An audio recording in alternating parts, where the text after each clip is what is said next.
No. Like gangster style. Yeah, woohoo! Who's my gangsters? Ooh, there they are.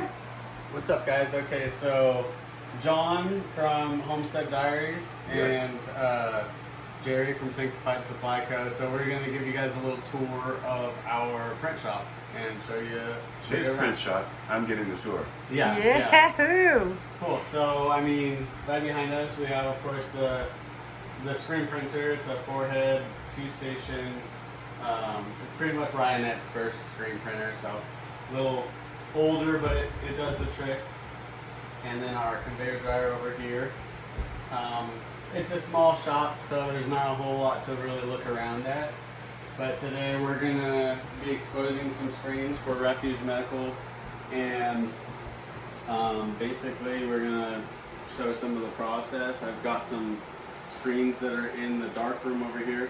You guys haven't seen the dark room yet, so I guess let's go check it out. Yeah, sounds great. Yeah, nobody online has seen the dark room yet either, so this is... Dun dun dun dun dun dun dun dun. So we'll come in here fairly quickly just to keep the other light out.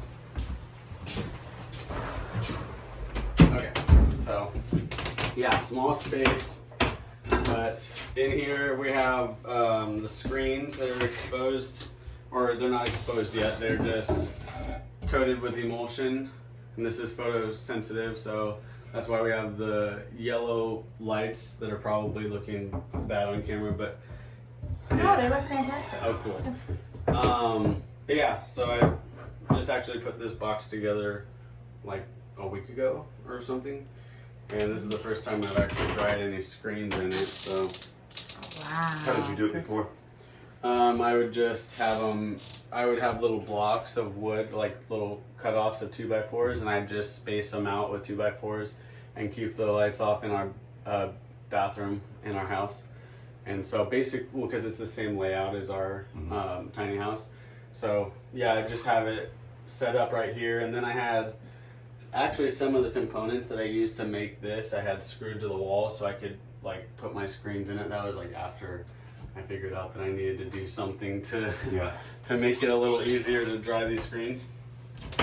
So I don't know where to start, but I guess once you get this design, you'll slap it on a screen. You might as well just do it, yeah. Just do what you would do naturally for a brand new. Okay. So I gotta get these exposed anyway, so why don't we just go ahead and see if we can expose one. Nice. I'll just need to grab some tape real quick. I'll be right back.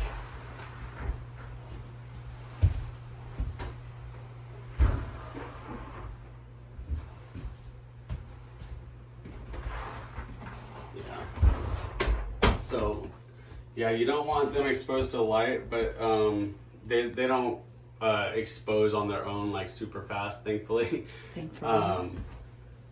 Especially most of the lights in here are LED, and I don't think that they really put off like UV light. I'm not sure though. Maybe that's intentional. Maybe. Yeah, probably. Yeah, because we need like. We need UV light? Yeah. They don't want us having UV light? Yep. That would make sense. Every everyone's front super of attack on us right now is just mankind is under attack for sure. But okay, so I got some tape laid out, and I'll get. So this is probably one of the more crucial steps of the exposing process, or of the screen printing process. Because if I don't get my screen straight, then I'll have a heck of a time lining these up on the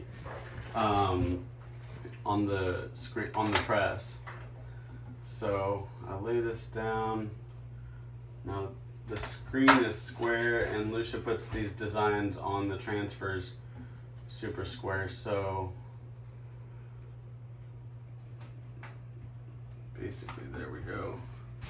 And I'll tape it down. Make sure it doesn't adjust at all.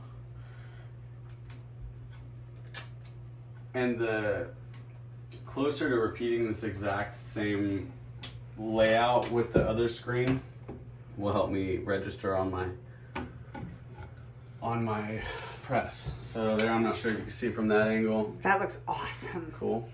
Yeah. All right. So this is the exposure unit where I have some of our other designs.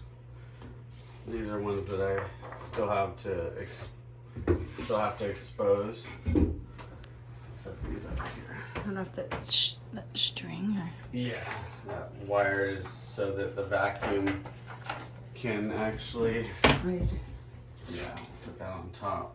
I got Awesome. these little markers here so that I can line it up right in the middle. Okay.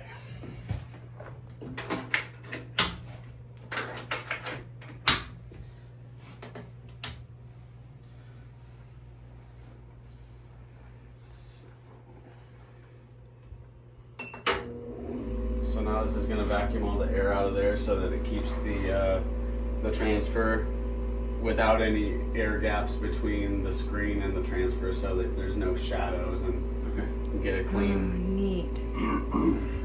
Yeah. Yeah, it's So- really neat.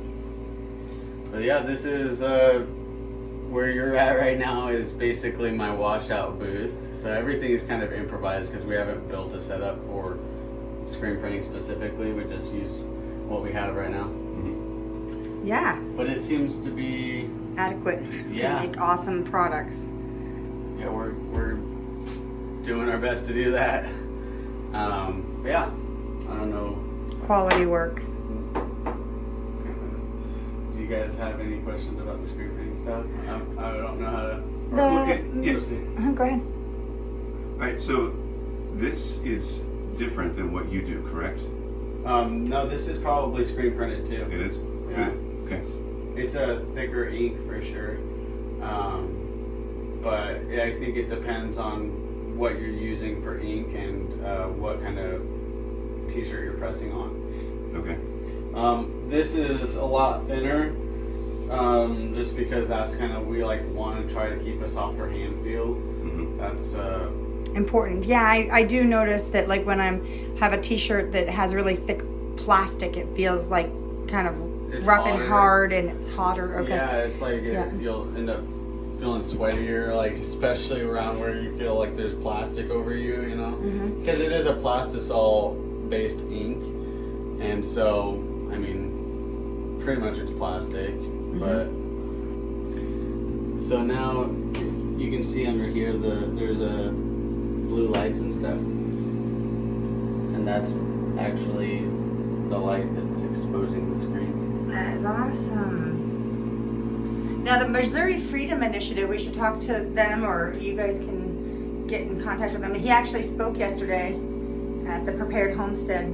Oh, is he the one Meetup. with the 2A shirts? Yes. Yeah. Okay. Yeah. And so, he would be a good person to see if, printing his shirts would be. I wonder if they do their own printing or if they just. They don't. They said it's some operation outside of St. Louis that does it. Oh, really? And apparently they're getting low on certain sizes, and so they were talking about the possibility of doing an order. And Rivka was there talking to us as well at the same time, and she mentioned, I've got a friend, and I said, in Sanctified Supply Co. maybe they should do like hey, we can do it for this much or whatever, and see what happens. Yeah. I know you guys are super busy with Refuge, but you never know. Yeah, I mean, we're happy to collaborate and do business with all kinds of people, and especially keeping it local. People Well- already selling T-shirts. And, kind of- and a Missouri Freedom Initiative is Right. like a God-fearing, great group of Yeah. people who are really fighting for our legal rights and our God-given rights, Yeah. to maintain them. So For sure. it's a good Yeah, and group to I feel that associate pain with running out of sizes, because when you buy, if you don't buy in bulk, you're going to be paying a higher price per shirt, and then it's hard to tell if you haven't looked at analytics for a while, or you don't have a certain demographic that you already know. Hey, we have like this percentage are XL, 2X, and what have you. I know that when I order, if I'm going to order every size and just kind of like starting from scratch, I would do 5 small, 7 medium, 10 large, XL, 2X, and then 7 3X, and 5 4X. Okay, like a bell-shaped curve. Yeah, so I kind of, because that's what everybody buys large XL 2X. Mostly right there in the XL is like the peak of our, but there's a lot of 2X also. Like I got one for John that was XL, even though he usually wears a large, and then I got a medium, even though I usually I would like to get a large. You know, I got a medium. But I mean, so it is something that they are definitely running out of sizes, so it's definitely good to.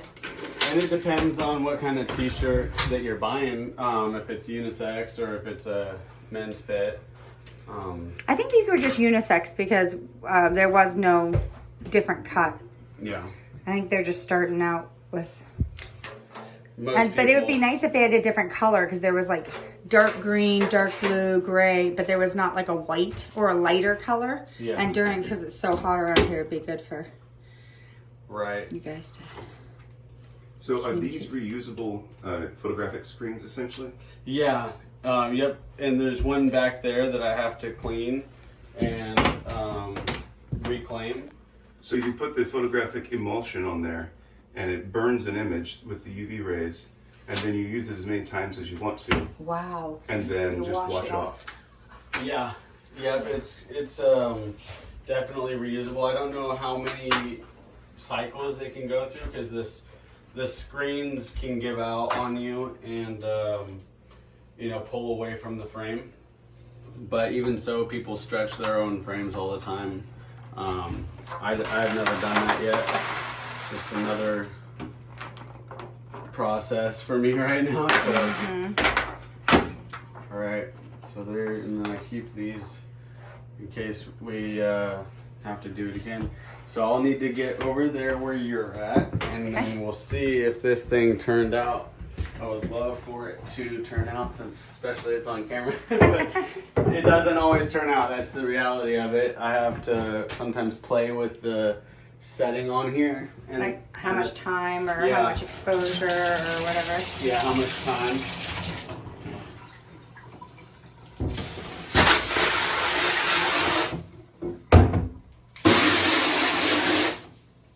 See a little bit of it coming through. Yeah. Yep. So now we'll let it sit there for, I don't know, like 30 seconds or so. And See how dark it gets and. yeah, so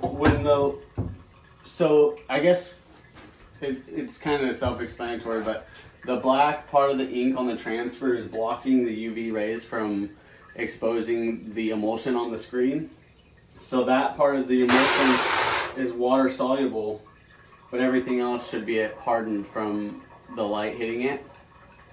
And if you do it right, this is still able to rinse out, but everything else won't. If you underexpose, this will all start washing out, and if you overexpose, that won't wash out. So, Okay. but.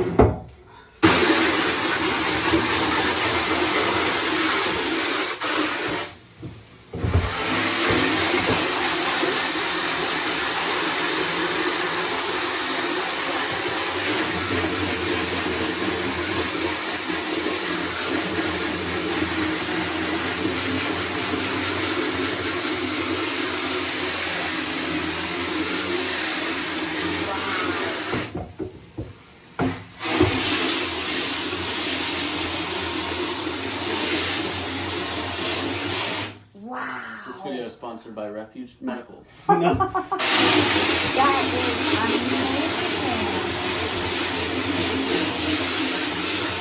So it looks like everything is pretty much holding Perfect. up that it should and coming out.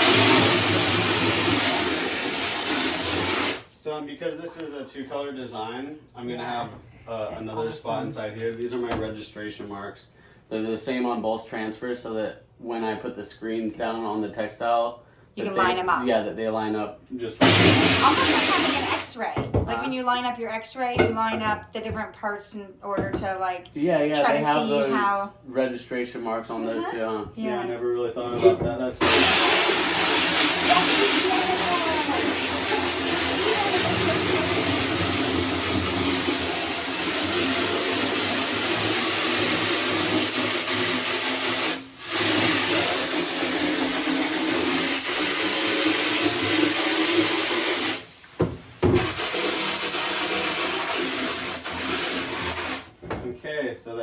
water stinks.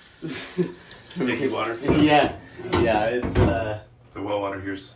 no, the well water is good, but this water heater hasn't been getting used a lot, and so the water tank with the water heater, it just starts to make the hot water stink.